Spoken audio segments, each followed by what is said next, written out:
Bluff City Media presents Tigers Live with Francis Carlota. Join Francis after every Memphis Tiger game as he breaks down each matchup, player of the game, and upcoming games. Now, let's get to the show.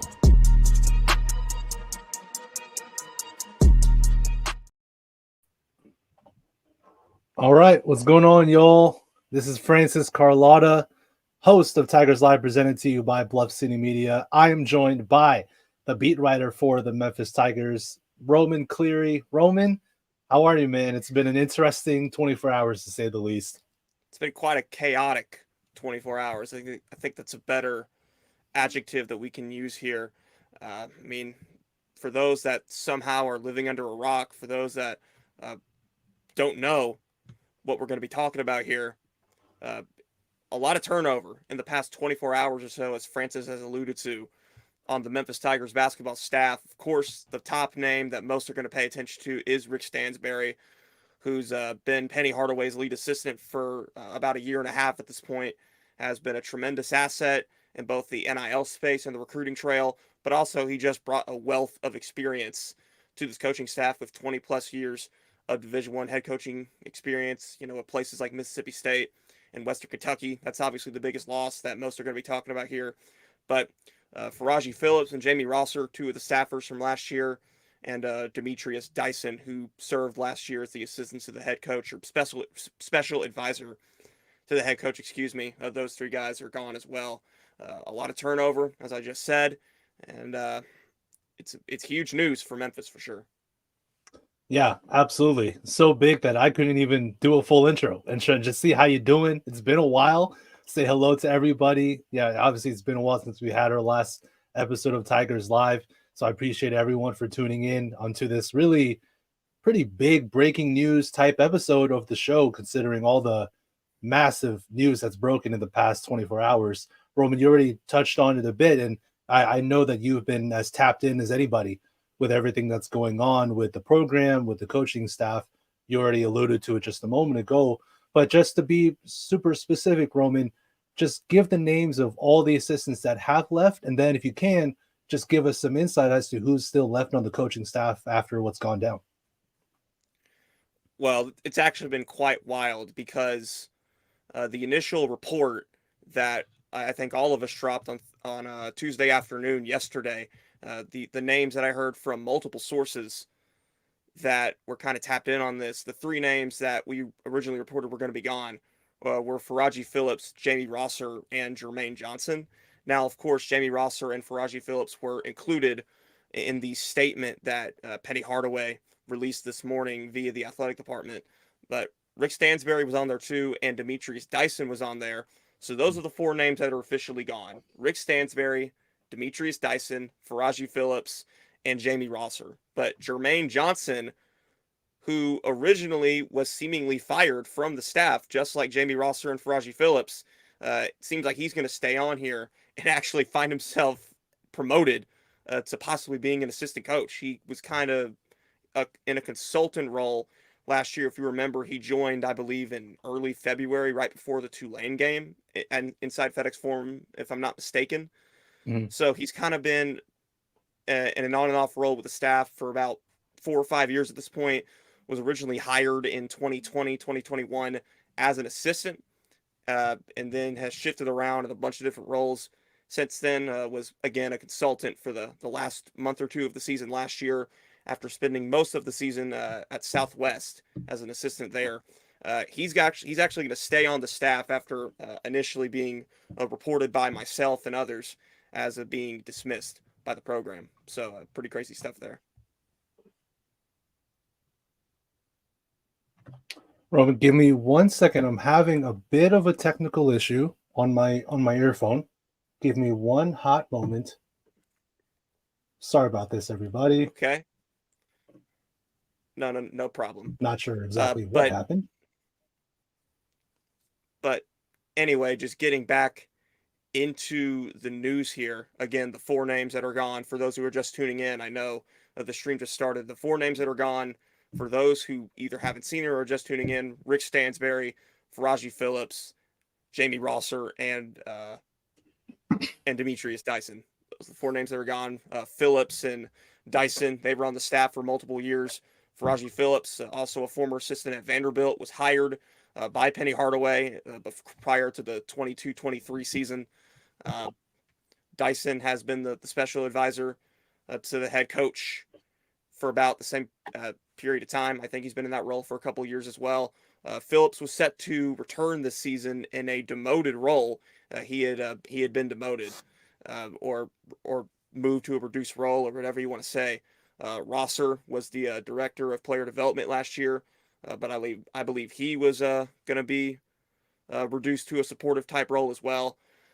But anyway, all three of these guys and all four of them were obviously set to return, but with the new regime of Ed Scott coming into play, I've heard a couple of people allude to this throughout the past couple of hours, and I've been told the same thing as well. I mean, Ed Scott has made it a huge priority to kind of clean up the program and kind of reshape the way that the NCAA and others kind of look at Memphis basketball, because, of course, as you all know, Memphis is in the middle of yet another NCAA investigation due to the Malcolm Dandridge academic fraud situation that we reported back in February. That has resurfaced, and that is currently looming over the basketball program. And this action that Memphis has taken here, both Penny Hardaway and Ed Scott have collectively taken, this is a direct result of that. Yeah, totally. I totally understand. Roman, I can hear you now. I don't know what was the issue with my earphones earlier, but I think it's all fixed. If not, if it does conk out for whatever reason, I have headphones that I can put on if needed, but I think I'm okay for now.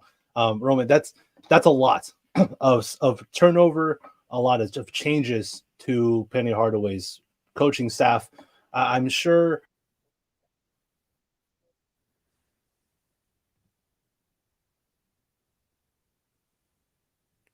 I believe Francis has been muted here for I don't know if you guys can hear him, but I cannot on my end. I believe he has been muted.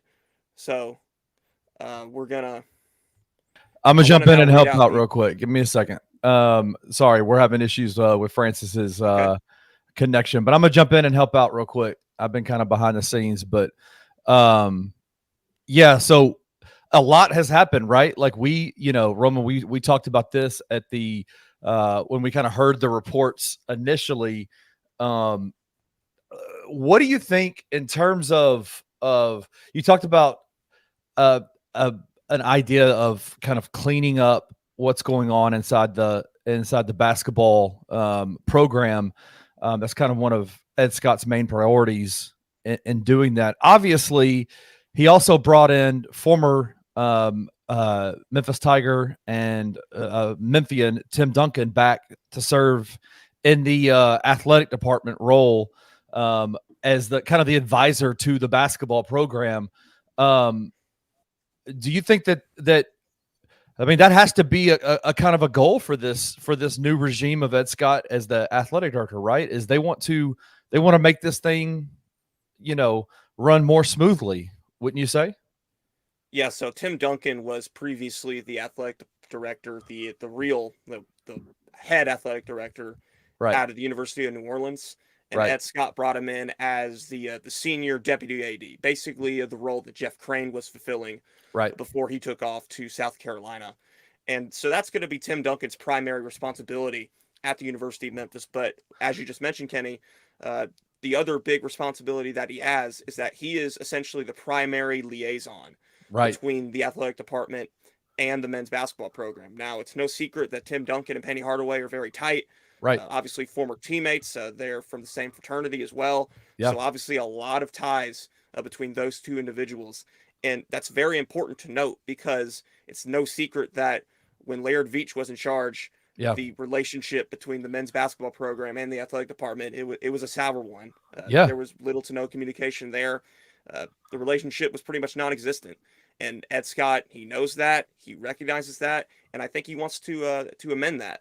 And hiring Tim Duncan, I think, is a very good way of doing that. Yeah, I mean, I think we can sit here and we can go, all this is there's a lot of negative talk around the program right now, but I think there is a very clear, distinct change in the way that Ed Scott has engaged Penny Hardaway, right? Like I think that since he has come on board as the athletic director for the University of Memphis, he has made it a priority to engage Penny, meet him where he's at, figure out what he needs to be successful, and is trying to fill in the gaps that, like, listen, Laird Veach did some amazing work while he was at Memphis, but that is one area I would say that the athletic department and the basketball program struggled in, is seeing eye to eye and working together towards the same goals. Now, while it may seem tough and this may seem like it's a rough situation, this to me almost feels like a kind of bringing back of a communication of a relationship between the athletic department and the basketball program under Penny Hardaway.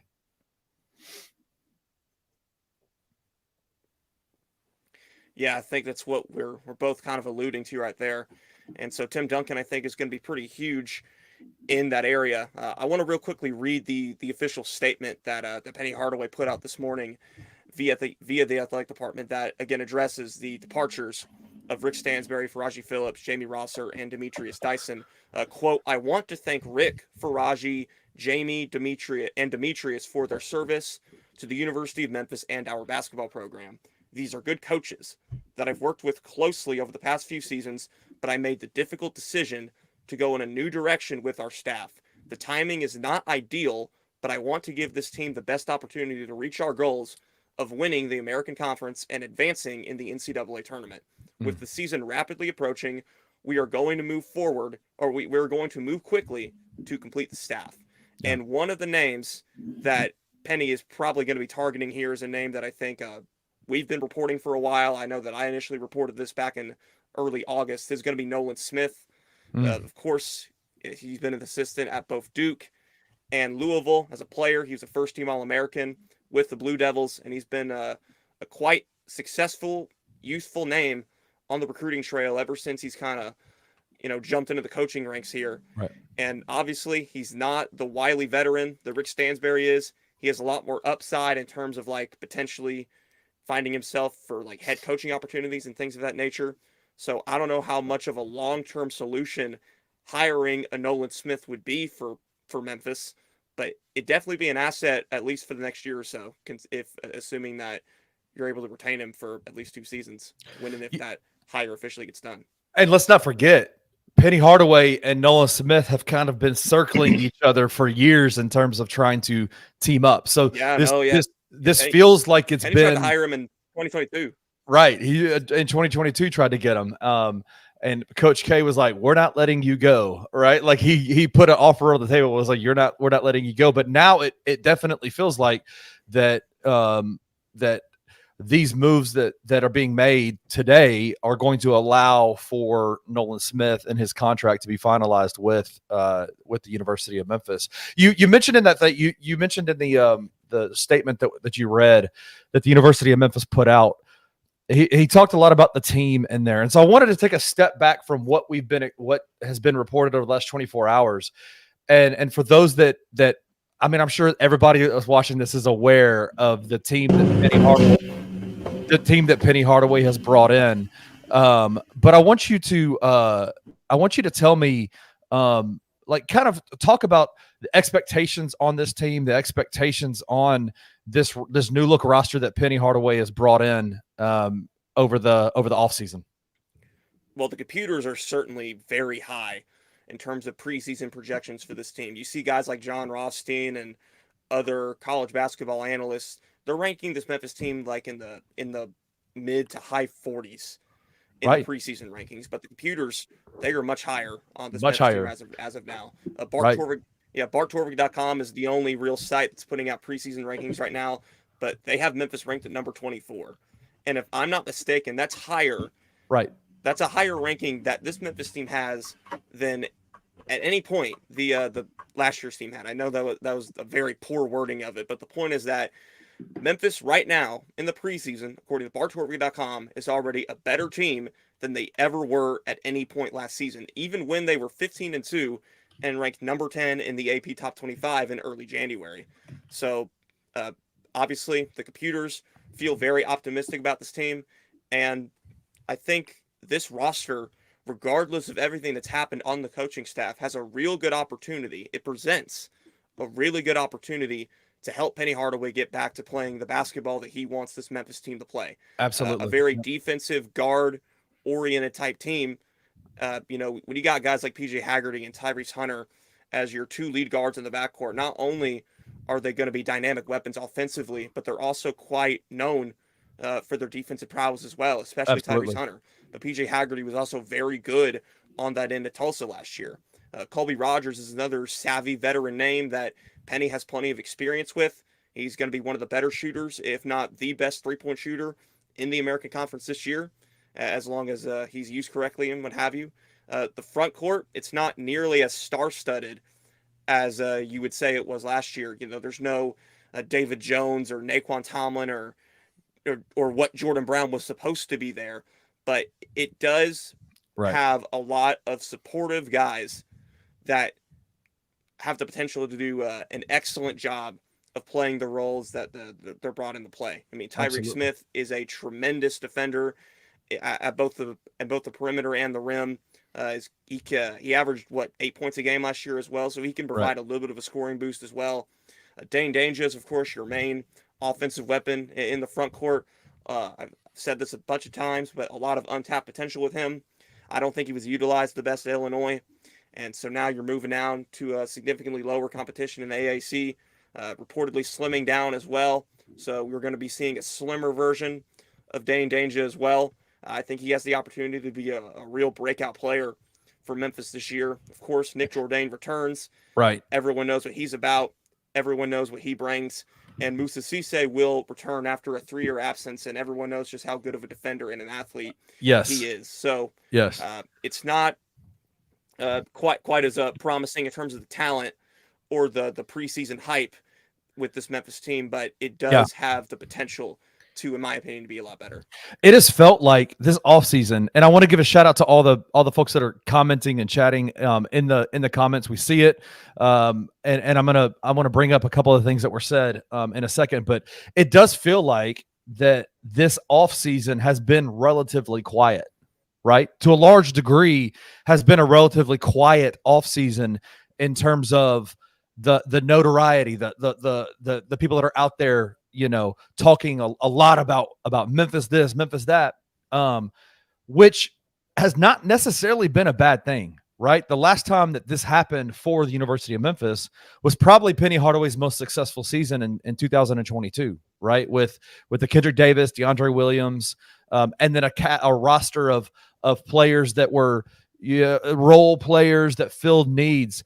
And it feels like that's what this Memphis team was kind of setting up for, like even to the degree that the entire team is in town now. They've been in town for a while, which is an interesting dynamic because that's never happened under Penny Hardaway's tenure, bringing everybody in, getting everybody in and giving them months to gel and months to get used to playing with each other. It felt relatively calm. Let me ask you this question. One of the comments that was made, Coach Wayne Kelly, friend of the program, said, "What's up, BCM? Penny is doing spring cleaning in the fall." And I love the way he said this because I want to ask you this.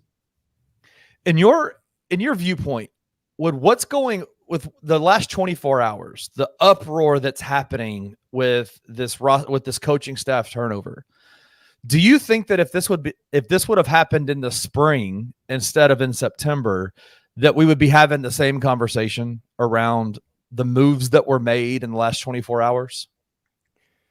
Well, obviously it wouldn't be to the same degree because you don't have the point of, it's only exactly 2 months before the season starts. Like Memphis' season literally starts in exactly 60 days. Exactly 60 days against Missouri, November 4th inside FedEx Forum.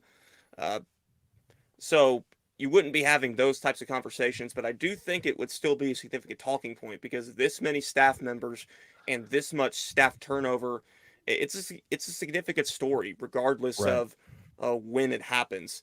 Now, I will say this, I don't expect, no matter how crazy the staff turnover has really been in the past 24 hours, I don't expect it to have this much of an effect Yeah, that I much of an wanted to. impact, like on the actual season Yes, itself. Like I wanted this to. upcoming season, Yeah, I don't think it's going to make an impact like that. The yeah, concern is what happens after that. What right, happens next April, next right, May, when you got to get new players again, when you got to get a whole new culture again. right. Can Penny Hardaway maintain what he's already built in the past couple of years? Yeah. Who knows? I think that's the main concern there. Yeah, so let's take a look at that. Like, let's dive deeper into that. Do you think that the what's happened over the last 24 hours, the staff turnover, do you think it has, like, is there going to be any impact on what happens this season, or is there? Do you think coaching staffs can just mold together quickly and or is it kind of like what the players experience where they have to learn how to work together. They have to learn how to play together. They have to learn. Is it going to impact all the movement that's been made this offseason in terms of bringing everybody in and having everybody get used to each other? Well, I mean, I've never been a part of a Division I coaching staff nor a Division I basketball team. That's not true. You're a hooper, and we know it, Roman. You can hoop. We know you're in the paint hooping. Yeah, but anyway, obviously, I don't think I have the proper perspective to like fully answer this question in a detailed way. But I will say, coaching staffs are like generally, not only are they smaller, they're filled normally with mature people who have experience and are able to, I think figure things out quicker. I think they're faster learners. So I don't know if it's going to be as much of an adjustment process as it would be, say, if 4 players were gone all of a sudden, then you get 4 new guys in. I don't think it would be. I don't think the adjustment period is going to be that terrible there. Again, assuming that Penny moves quickly enough with whatever coaching staff moves he's going to make, I do think there's still going to be adequate time for whatever this new coaching staff looks like to at least gel to a decent degree. And another concern that I've heard a lot of people talk about ever since particularly Rick Stansbury, his departure was announced, is that, again, it's not exactly a secret that Rick Stansbury recruited the majority of the roster that Memphis has. And a lot of people have obviously expressed their concern about that now that Rick Stansbury has left. Let's get one thing straight. These players aren't going anywhere. It's September. They're signed up. They're on campus. They're taking classes. Classes have already started. They have no way of getting out, even if they wanted to. They will not get paid if they choose not to play. So they really have no choice but to play. But even if there was like major, like disgruntled problems or issues there, at the end of the day, Rick Stansbury may have recruited these players, but they signed up to play for Penny Hardaway. Yeah. And they all signed up knowing that. And again, as you kind of mentioned before, Kenny, these guys have already been together since late May, early June. There's already been like 3-4 months of gelling and chemistry that has already happened. So the fact that they've already been together for this long, I think, is going to be a major help in adjusting there. So those are some of the main reasons why I don't really foresee all of these staff changes having too much of an effect on the season, because most of them, with all due respect, didn't contribute as much as they probably could have. And even Rick Stansbury, again, as valuable as he is on the bench, he's mainly there for, recruiting and NIL stuff. Those were the big things that he did while at Memphis. And you're bringing in Nolan Smith, who, again, he's been a part of multiple top 10, top 5 recruiting classes in his young coaching career. So Nolan Smith can be a guy that could perhaps go and get you players. Again, Penny Hardaway, when he's on the trail, when he does recruit, he can go and get players as well. So I don't really foresee Memphis having too much of an issue, again, getting players in the future, with Penny and Nolan Smith in the fold, and assuming that the NIL is where it needs to be. But again, the stability is a major concern moving forward, because if Penny Hardaway wants everything that he can possibly get out of this tenure at Memphis, you have to find some way to maintain continuity. You have to. You just have to. It's a non-negotiable. And I think that's where I'm at with this is, if this was a situation that was in a vacuum, right? This coaching staff turnover was just in a vacuum, and it was just this one situation, I think most of us would look at it and just be like, you know what? Like, yeah, this isn't ideal. this happening in September, 60 days before the season starts, like none of this is ideal. But we get it. Penny has our trust. We trust in him. We know he's probably doing what's best for this program. And I think what I have heard from a lot of Tiger fans is a reaction to just drama after drama after drama, where it just feels like there's never a time where it's just smooth sailing with a Penny Hardaway team. And now, does that mean that it's going to impact the season or what this team can do? I don't know, but the results have not been what Tiger fans, what a lot of us have thought would be. And there's been a lot of drama. And so I think that that's where a lot of the angst is coming from, this is that it just always seems to be something, right? Yeah. I mean, think about it. Trust me, as media members, as reporters, trust me, we feel no different. It really does just feel like one thing stacking upon another and another and another. But it's just kind of the reality of the situation, unfortunately. Again, as Kenny mentioned, this is not a first-time instance. We've seen a lot of different, incidents, even this offseason, of coaches leaving or taking new jobs or being dismissed or whatever else. Penny is shuffled through multiple lead assistants, from Larry Brown to Frank Haith, Rick Stansberry. Now Nolan Smith looks to be next up. He's brought in Mike Davis. Andre Turner is probably now going to be moved up to an assistant role with all this change up. He was originally brought in to be the director of player and alumni relations. And I think he's probably going to end up being one of those 5 bench coaches on. From this point on, they'll probably have to bring in another guy as well. But again, just the turnover, it's constant. It's reoccurring. Yeah. And that's just the reality situation. Francis, while you were dealing with your audio and technical issues, which, by the way, you look awesome. I'm glad you're back. It's good to have you back on the show. Sorry for my lighting. I usually have it better, but I wasn't expecting to be on camera. So I look like completely anyway. But hey, guess who's back, man? Guess who is back on the show hanging out with us? It's our good friend, Coach Wayne Kelly. And yes. He says, I want to trust Penny's decision-making. And he said, for my sanity, I need to trust Penny's decision-making. And I think I want to ask you this, Francis. He said, Penny needs to change my wait-and-see attitude this year. I think there's a lot of people that would say, man, I am ready. We have held on to a wait-and-see attitude for a long time with Penny Hardaway. And so this season was primed to be a situation where maybe some of those wait and see approaches we were about to see it. Right. And so I guess in terms of this, Francis, the outlook on the season for you, does what I know you're kind of a distance away. You're not in Memphis, so you're not here on the boots on the ground kind of a deal. But has this changed your this coaching staff turnover changed your outlook on the season at all? No, it hasn't changed my outlook on the season. I think this roster, and I know y'all talked about it before when I was dealing with my technical difficulties, and I apologize. Hey, we are not in mid-season form yet. This was not we had to dust off Tigers Live after March, and we're still putting the oil in it and trying to get it the gears all unsqueaky. So yeah, absolutely. But yeah, I know y'all talked about it before with this roster. I think from my perspective, and again, I'm sorry if y'all mentioned this before, I think this is a much better defensive team than he had last year by a long shot. I think he's got a roster full of, not to overuse the term, but a roster full of dogs who are going to be willing and wanting to fight on the defensive side of the ball. And that's just not something you had last year. That's not something Penny Hardaway had last year. We all know that.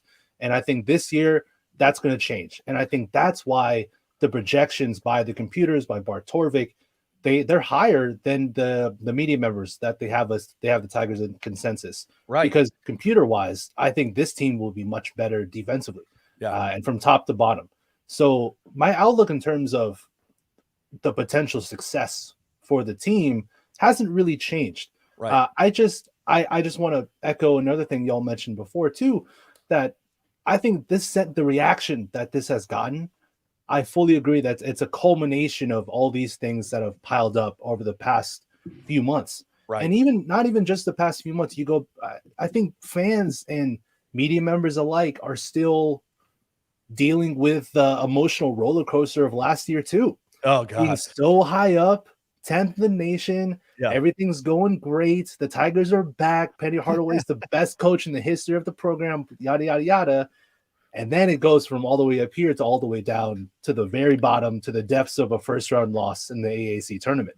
Oh God. And I have not worked through that with my therapist all the way through. Going to me and Roman traveling to Fort Worth, getting a nice Airbnb, having a great place, getting that there. place was so nice too, and man. then leaving in like 6 hours. It was terrible. Terrible. Yeah. So I think everyone that has a negative visceral reaction to this, I'm not saying that it's unfair.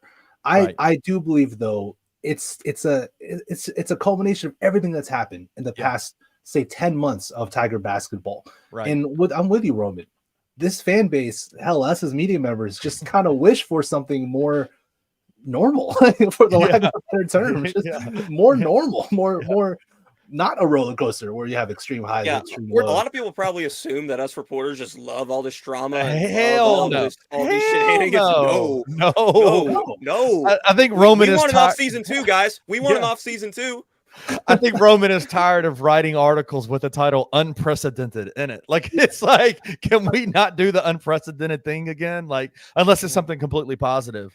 Penny Hardaway, the unprecedented is the precedented now. Right. It is the new norm.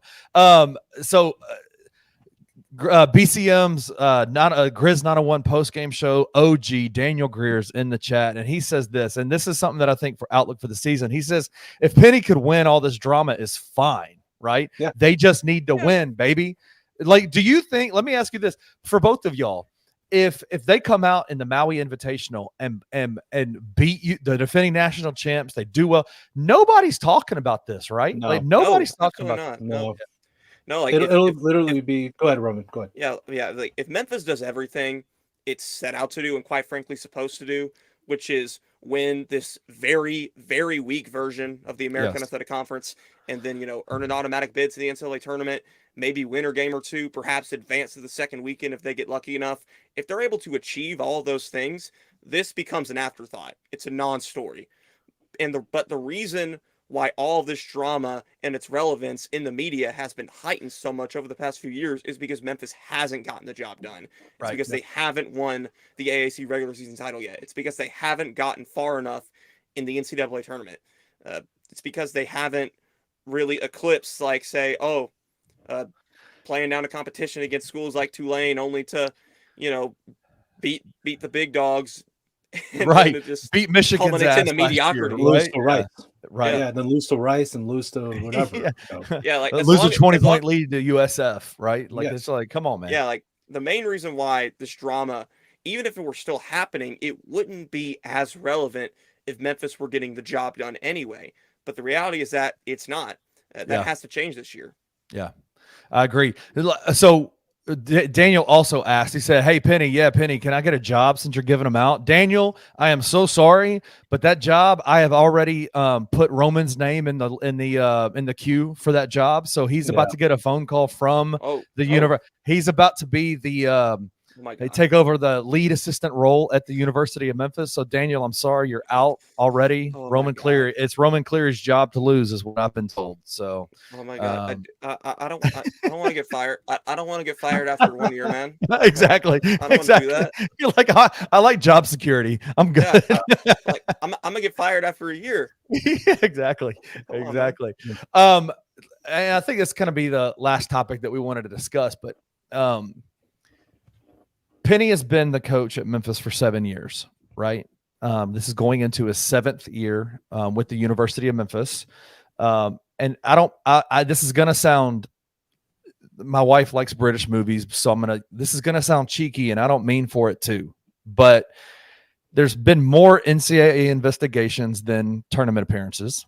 There has been one AAC tournament win in 7 years. No regular season titles. No regular season titles. One NCAA tournament win in 7 years. Leaves kind of a lot to be desired for what Memphis fans want for this program over the last 7 years. Is this year before the last 24 hours and now over the last 24 hours, has your view shifted on, is this a make or break year for Penny Hardaway as a head coach for the University of Memphis? If I may, because I've been saying this for the past few months. Both of y'all follow me on Twitter. Y'all see what I say about the Tigers. I've been saying this for a while, and I had to say it again today. And I'll just keep saying it. Yes, Kenny. Yes, Roman. This, in my opinion, is a make or break year for Penny Hardaway, for the Memphis Tigers, and his time with the program. I'm not saying that he's going to get fired if XYZ happens. I'm not saying that at all. But I do believe in my heart of hearts that this is the most important year of Penny Hardaway's tenure as the coach of the Memphis Tigers basketball program, for the reasons that you mentioned. For the lack of genuine success at this program, this fan base, this university expects from the Tigers basketball program, and then also with all the off the court stuff, all these things pile up. It's like a snowball riding down a hill. It just keeps getting bigger and bigger, just piles up and piles up. Yeah. And I akin this, and I've said before, I've made the analogy, wrote an article about it. It reminds me of Jim Harbaugh's time at Michigan. The difference is he won a title at Michigan. So now it's like, oh, great. Whether or not what happens, if it gets taken away or whatever, great. He won him a title. So Michigan fans love Harbaugh. Roman, there are three things that are a certain: death, taxes, and Francis Carlota bringing Michigan into a Memphis conversation. I'm just going to throw that out there to you. This guy is. It is. I knew it was coming. It took you 37 minutes, man. The over under was 5. I will say, I watched that Connor Stallions documentary on Netflix last week. Was it good? It was. I haven't seen it yet. Ooh. Yeah. Okay, I haven't seen it yet, but it was fire. But to your point, Francis. Point being, Michigan fans love Harbaugh. When there was a point where they absolutely hated him, despised him, wanted him fired for a lack of success, all the drama that Harbaugh brought to the program, they wanted him gone. And then he won him 3 Big Ten championships, beat Ohio State, won a chip. We're kind of in that same boat with Penny. So there's a lot of fans who want him gone because of the reasons that we've discussed. Lack of success, genuine lack of success, and the off the court stuff. So this is a make or break year, in my opinion. And I think that this roster, at the very least, is more equipped to play the brand of basketball that Penny Hardaway wanted to instill into his program when he got hired for the job. Last season, I was not Penny's real MO as a coach. It felt like that roster was loaded from top to bottom. But I think hindsight being 2020, I think you're 1,000% right, Francis. Like we go, yeah, man, it just didn't fit with what Penny likes to do with his teams. They just didn't fit.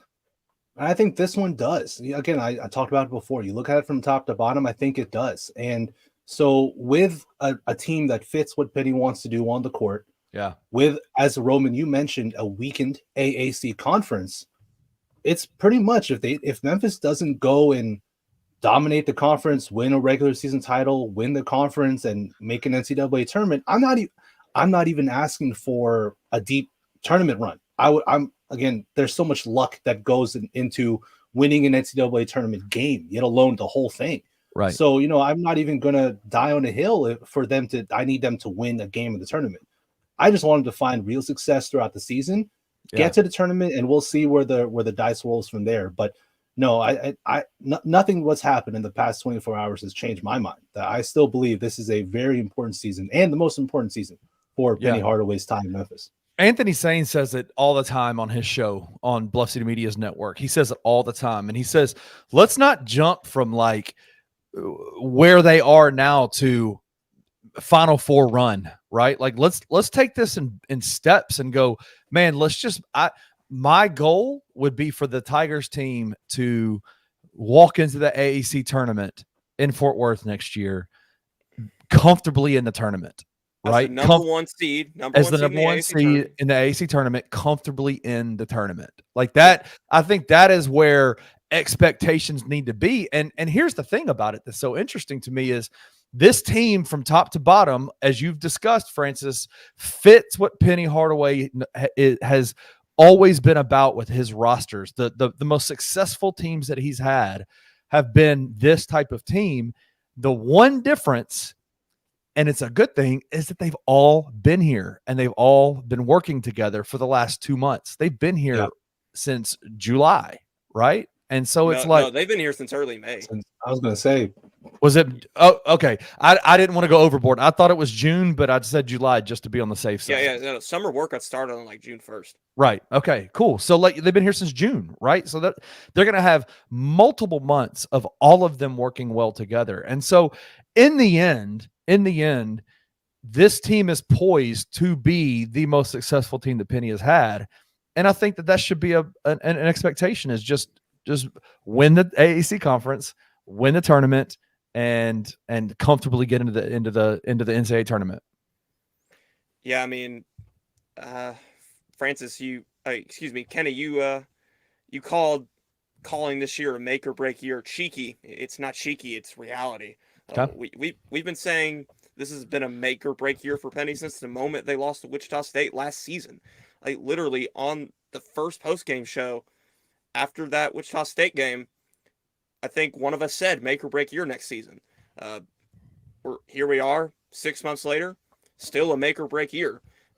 The coaching staff turnover controversy that's dominated the headlines the past 24 hours, it doesn't change that. In fact, it probably further supports that claim.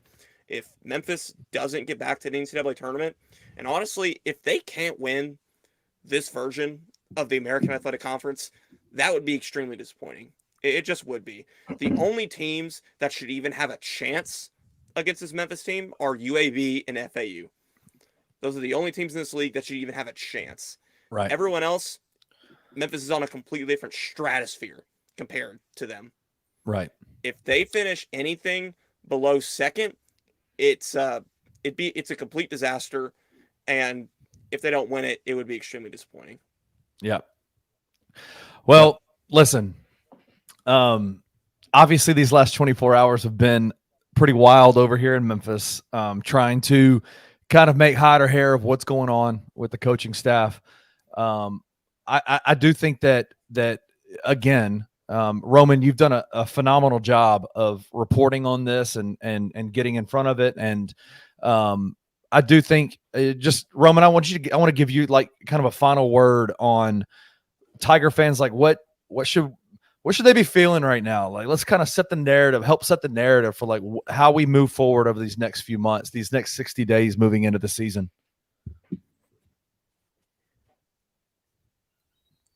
In terms of the actual upcoming season itself, from November to early April, my feelings are basically unchanged.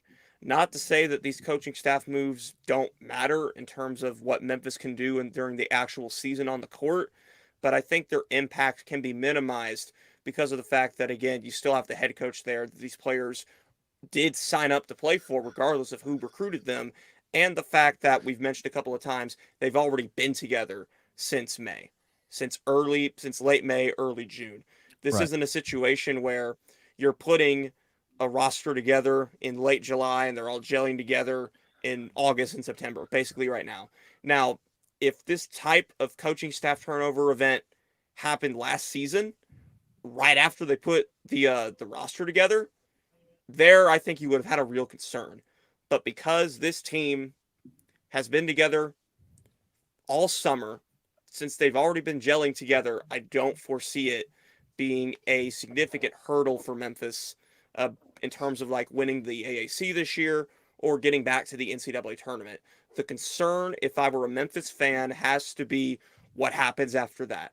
What happens next season? What happens the season after that?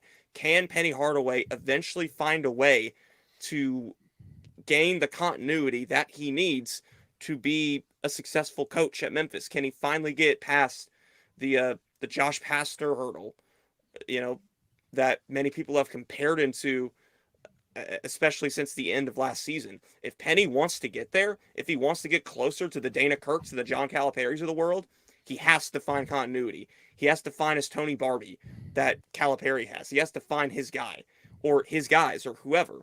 He's got to find that somehow, some way. Otherwise, this just isn't going to work out long term. Yeah. All right. Listen, Francis, sorry to have to jump in and kind of step in.